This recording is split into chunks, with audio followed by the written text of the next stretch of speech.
일막 의심의 시작. 세상에는 두 종류의 사람이 있습니다. 믿음을 지키는 사람과 믿음을 이용하는 사람. 저는 70년을 살면서 그 차이를 너무 늦게 알았습니다. 제 이름은 박영수입니다. 올해 70입니다.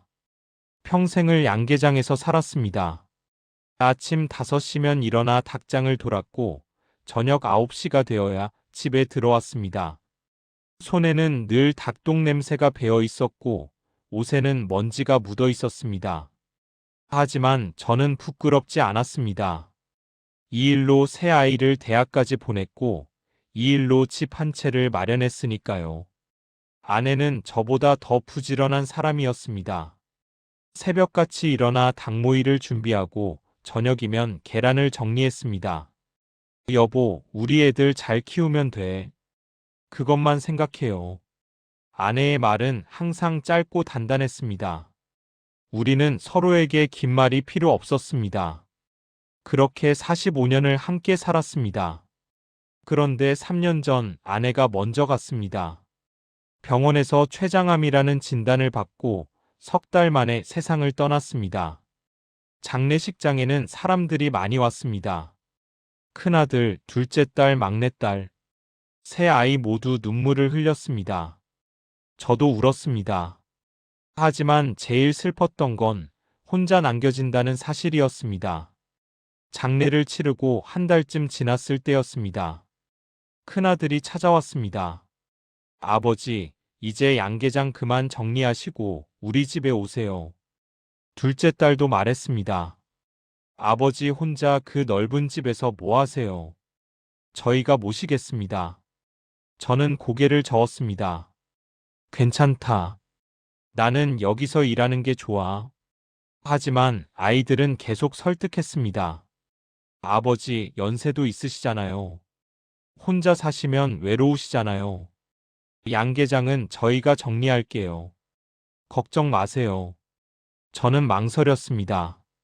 사실 혼자 사는 게 외롭긴 했습니다.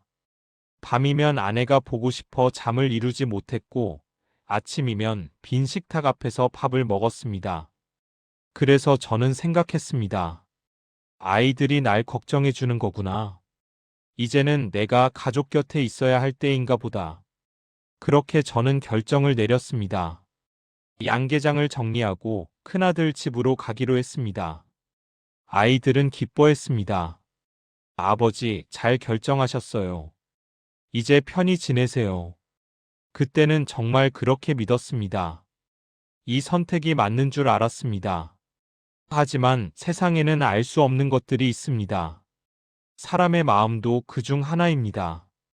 이막 관찰과 불편함. 큰아들 집으로 이사한 건 가을이었습니다. 집은 아파트였습니다. 깨끗하고 따뜻하고 조용했습니다. 양계장과는 달랐습니다. 닭 울음소리도 먼지도 흙냄새도 없었습니다. 처음에는 좋았습니다. 며느리가 밥을 차려줬고 손주들이 인사를 했습니다. 할아버지, 잘 오셨어요. 저는 웃으며 대답했습니다. 그래, 잘 지내자. 하지만 시간이 지나면서 뭔가 이상했습니다. 처음에는 느낌이었습니다. 며느리가 밥을 주면서 표정이 조금 굳어 있었습니다. 아버님, 식사하세요. 말은 공손했지만 눈빛은 차가웠습니다. 그리고 일주일쯤 지났을 때였습니다. 저녁을 먹고 있는데 큰아들이 말했습니다.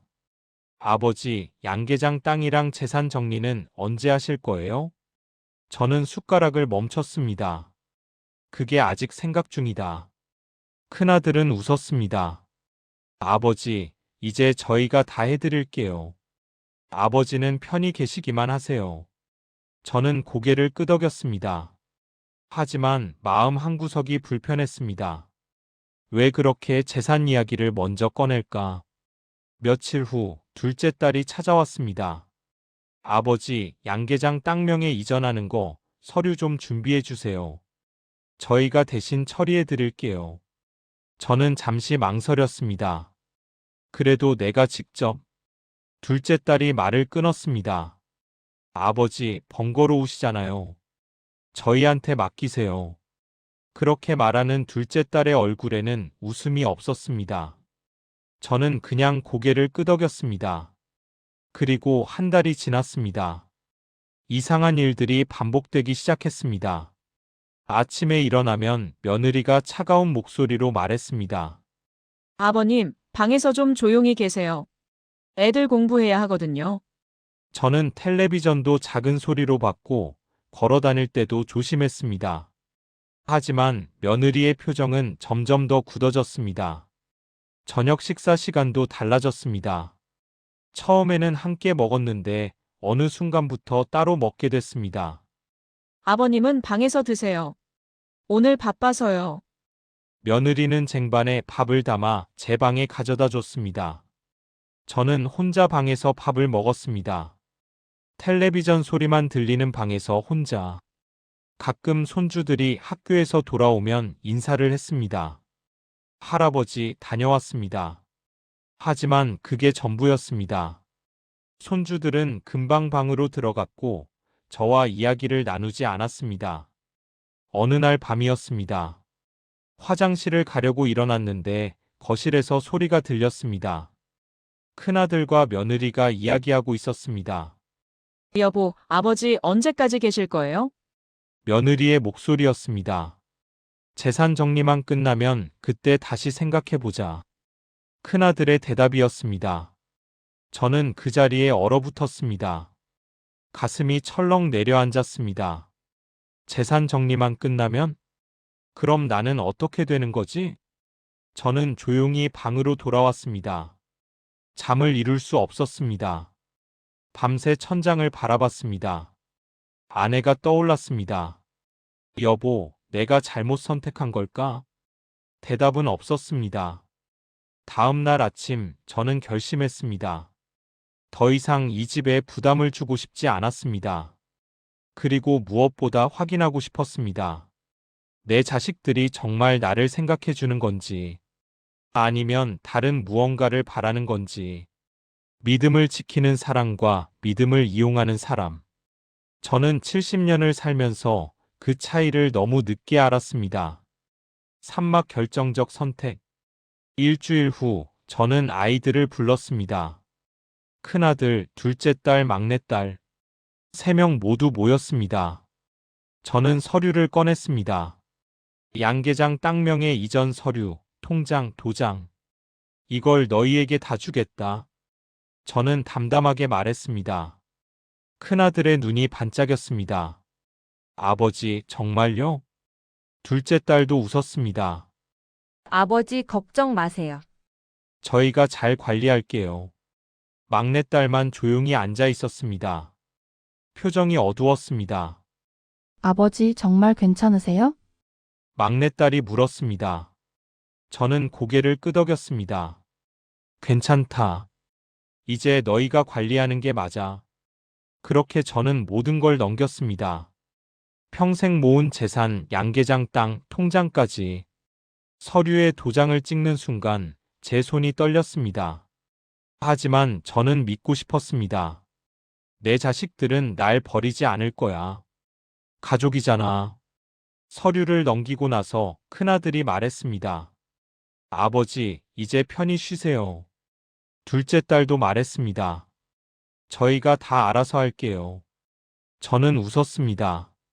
하지만 그 웃음 뒤에는 불안이 숨어 있었습니다. 그날 밤 저는 혼자 방에 앉아 있었습니다. 창밖을 보니 달이 떠 있었습니다. 아내가 생각났습니다. 여보, 내가 잘한 걸까? 그리고 저는 기억했습니다. 아내와 나눴던 마지막 대화를. 병원 침대에 누워있던 아내가 말했습니다. 여보, 통장 하나는 꼭 따로 숨겨두세요. 왜? 사람 마음은 변해요. 만약을 위해서요. 저는 그때 웃으며 대답했습니다. 우리 애들은 안 그래. 하지만 아내는 진지했습니다. 여보, 약속해요. 꼭 하나는 남겨두세요. 저는 결국 약속했습니다. 그리고 통장 하나를 따로 만들어뒀습니다.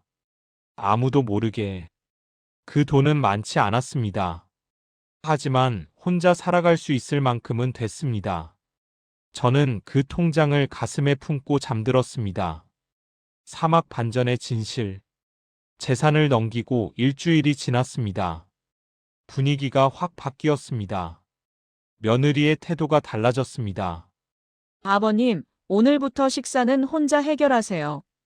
네. 바쁘거든요. 매번 따로 차려드리기 힘들어요. 저는 말을 잃었습니다. 큰아들도 달랐습니다. 아버지, 방 좀 비워주실 수 있어요? 왜?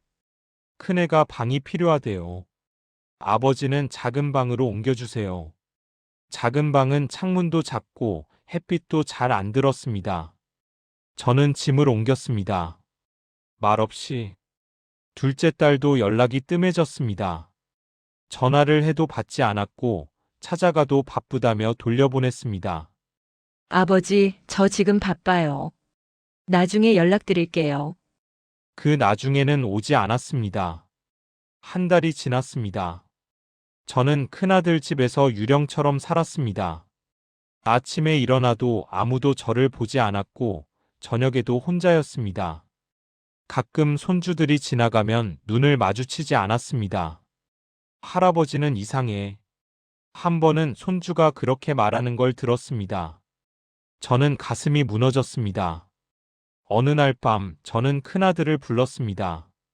아들아, 나 이제 어떻게 해야 하나? 큰아들은 텔레비전을 보면서 대답했습니다.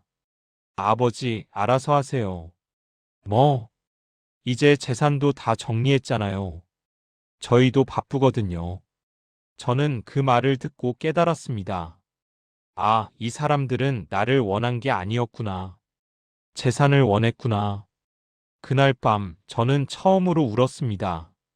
소리 없이 이불을 뒤집어 쓰고 70년을 살면서 느껴본 적 없는 외로움이었습니다. 아내를 잃었을 때보다 더 깊은 슬픔이었습니다. 왜냐하면 이건 배신이었으니까요. 제가 믿었던 사람들에게 버림받은 거였으니까요. 며칠 후 저는 결심했습니다. 더 이상 여기 있을 수 없었습니다. 숨겨둔 통장을 꺼냈습니다. 그리고 가방을 챙겼습니다. 큰아들에게 말했습니다. 나 나갈게. 큰아들은 고개도 돌리지 않았습니다. 그러세요. 며느리는 오히려 안도하는 표정이었습니다. 아버님, 조심히 가세요. 저는 문을 나섰습니다. 뒤돌아보지 않았습니다. 오막오열의 순간. 집을 나온 저는 한참을 걸었습니다. 갈 곳이 없었습니다. 양계장도 이미 팔렸고 집도 없었습니다. 저는 공원 벤치에 앉았습니다. 가을 바람이 차가웠습니다. 주머니에서 휴대전화를 꺼냈습니다. 연락처를 쭉 내렸습니다. 큰아들, 둘째 딸. 손가락이 멈췄습니다. 막내딸. 막내딸은 유일하게 재산 이야기를 하지 않았던 아이였습니다. 서류를 나눠줄 때도 표정이 어두웠던 아이였습니다. 저는 전화를 걸었습니다. 여보세요, 아버지? 응, 나다. 어디세요? 목소리가 이상하신데. 나 지금 공원에 있어. 네? 왜요? 저는 한참을 말하지 못했습니다. 목이 메었습니다. 아버지, 제가 지금 갈게요. 어느 공원이세요? 막내딸이 달려왔습니다. 1시간쯤 지나서 숨을 헐떡이며 도착했습니다. 아버지, 막내딸은 제 손을 잡았습니다. 따뜻했습니다. 무슨 일 있었어요? 저는 그제야 말했습니다. 큰아들 집에서 있었던 일들을, 재산을 넘긴 후 달라진 태도들을, 저를 짐처럼 대했던 시간들을. 막내딸은 눈물을 흘렸습니다. 아버지, 왜 진작 말씀 안 하셨어요? 미안하다. 너한테 짐이 될까봐. 막내딸이 고개를 저었습니다. 아버지는 짐이 아니에요. 가족이에요. 그 말을 듣는 순간 저는 무너졌습니다. 70년을 살면서 참았던 감정들이 터져나왔습니다. 저는 막내딸 앞에서 울었습니다. 소리내어 한참을. 막내딸은 제 등을 두드렸습니다. 괜찮아요, 아버지. 이제 괜찮아요. 그날 저는 막내딸 집으로 갔습니다. 집은 작았습니다. 큰아들 집처럼 넓지도 깨끗하지도 않았습니다. 하지만 따뜻했습니다. 막내딸이 밥을 차려줬습니다. 아버지 드세요. 저는 밥을 먹으면서 울었습니다. 밥이 목으로 넘어가지 않았습니다. 며칠 후 큰아들과 둘째 딸이 연락을 해왔습니다. 아버지, 어디 계세요? 왜? 그냥 걱정돼서요. 저는 웃었습니다. 쓸쓸한 웃음이었습니다.